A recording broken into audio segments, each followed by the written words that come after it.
Welcome back everybody to another episode of Direct Comparison. In today's episode, we're going to take a look at the recently released Wolfenstein Youngblood and see how it compares both visually and from a gameplay perspective to its predecessor, Wolfenstein II: The New Colossus. For this video, we're going to take a look at how various visual elements between both games have evolved, if at all, and lay out the biggest changes to the flow of the gameplay, including changes to the level design philosophy, gunplay, and the progression system.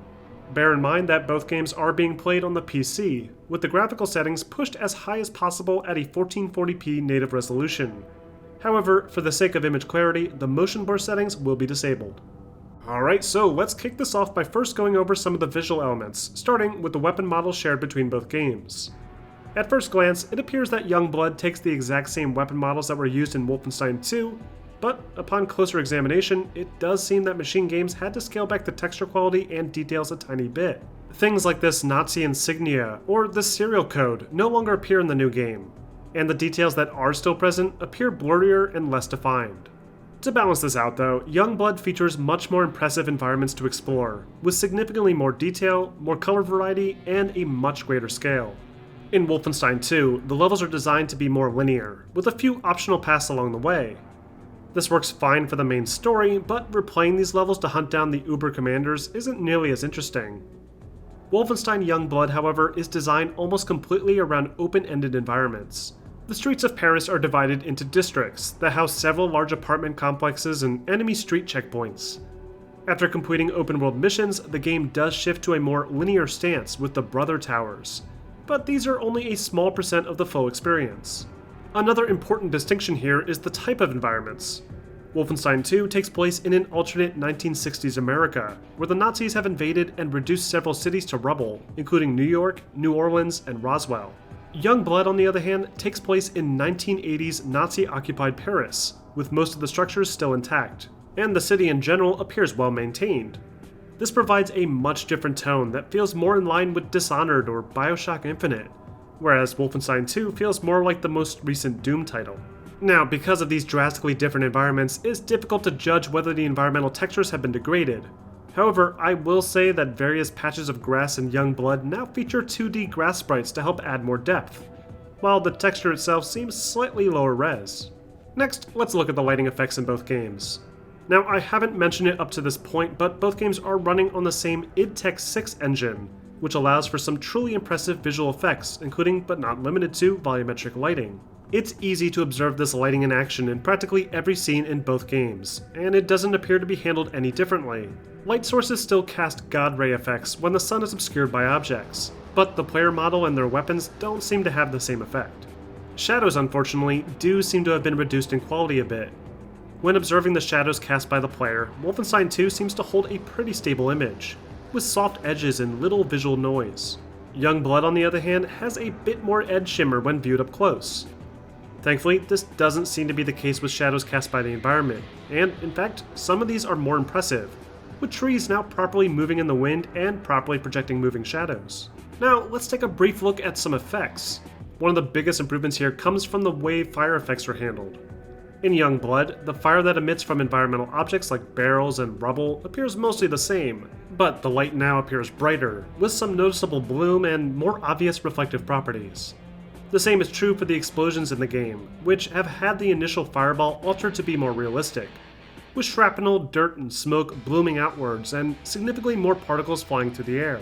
The smoke and debris in Wolfenstein 2 still looks fine, but Wolfenstein Youngblood has slightly more detail to it, making the even larger explosions with robotic enemies all the more impressive.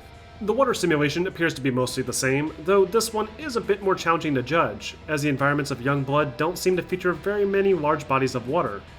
Though I did want to point out that the water in Youngblood's hub area has a very cool reflective shadow effect from player-made ripples in the water that I don't recall seeing in any of the environments in Wolfenstein 2. Now, let's discuss the major changes that were made to the general game design and gameplay. Wolfenstein Youngblood, unlike Wolfenstein 2, is designed to be played cooperatively with a friend. This new cooperative approach has had a substantial impact on the overall design of the gameplay, including how weapons are handled and how the environments are structured. Levels, as I mentioned before, are more open-ended, with interweaving paths and shortcuts. Enemies are now designed around a progression system, like the semi-RPG elements Ubisoft introduced into this year's Far Cry New Dawn. This was likely put into place to limit the player's ability to rush to the final areas of each open world location and complete the game in record time. And as annoying as the progression system sounds, it's not nearly as bad as some of the other shooter games that have tried to implement this lately. You'll still be able to easily take down enemies with brutal melee finishers and rip Nazis apart with shotguns. But if you happen to stumble on an enemy checkpoint with higher level enemies, it will take more rounds to kill them, and they will deal significantly more damage to you.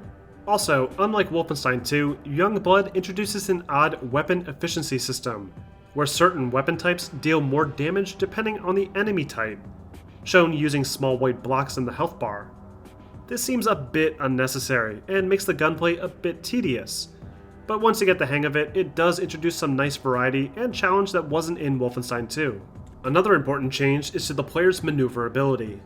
This seems to play directly into the narrative, as players are no longer controlling series mainstay BJ Blazkowicz, but are instead using either Jess or Sophia, BJ's twin daughters.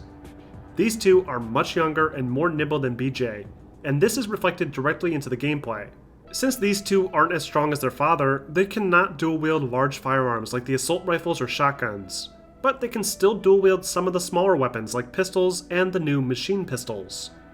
To make up for this, players in Youngblood can easily perform double jumps that can reach incredibly high positions in the environment, and allows for excellent flanking routes either for stealth or for intense, fast-paced combat.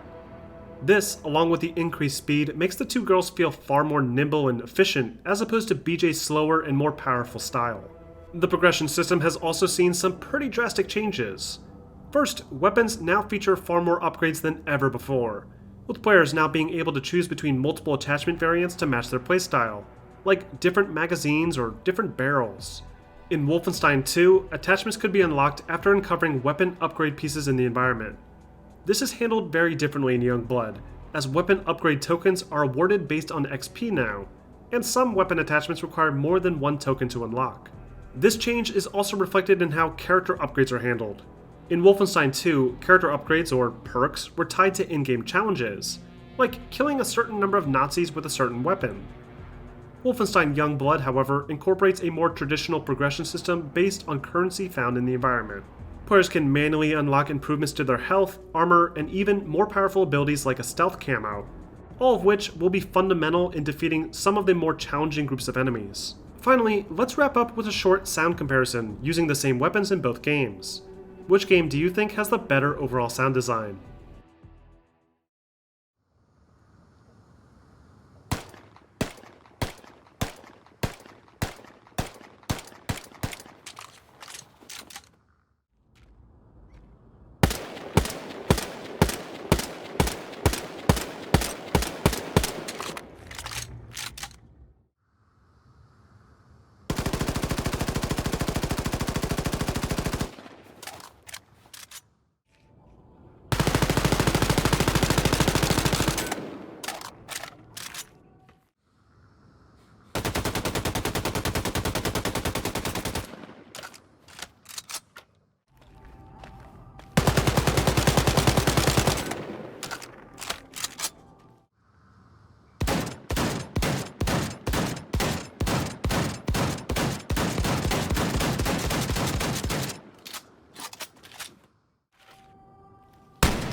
And that wraps up this episode of Direct Comparison.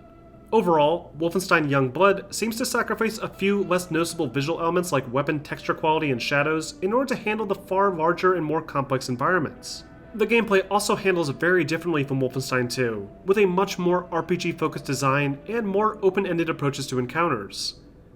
The cooperative play, while a fun option, doesn't feel forced, so you can easily play this game alone if you wish, though it is a bit annoying having to wait around at each door for your AI teammate to catch up. But what do you guys think? Are you enjoying Youngblood, or did you prefer the design of Wolfenstein II? Let me know in the comments section, and if you want to learn more about Youngblood and the rest of the Wolfenstein franchise, be sure to check out my full History of Wolfenstein video linked at the end. And don't forget to like and subscribe for more videos posted every week.